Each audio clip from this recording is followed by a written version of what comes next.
কার দাম বেশি বলেন তো? একজন মসজিদের সভাপতি নাকি একজন মসজিদের মুয়াজ্জেমের দাম বেশি?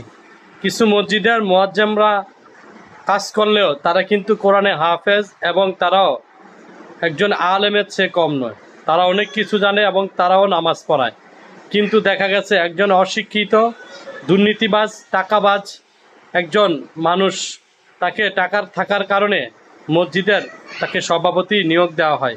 কিন্তু সেই মসজিদের সভাপতি একজন মুয়াজ্জেম এবং কি একজন মুয়াজ্জেম কিংবা একজন ইমামকে দিয়েও তারা বিভিন্ন ছোট বড় কাজ করাতে বাধ্য করে। তাই আমরা বলবো এরকম মসজিদের যারা ইমাম সাহেব এবং মুয়াজ্জেমদের দিয়ে যে কোনো ছোট কাজ করাক, আমরা চাই এরকম বেঈমান, দুষ্কৃতিকারী এবং ধাপ্পাবাজ সভাপতি প্রত্যেকটা মসজিদে যেন না হতে পারে। তাই অবশ্যই খেয়াল রাখবেন ইনশাল্লাহ।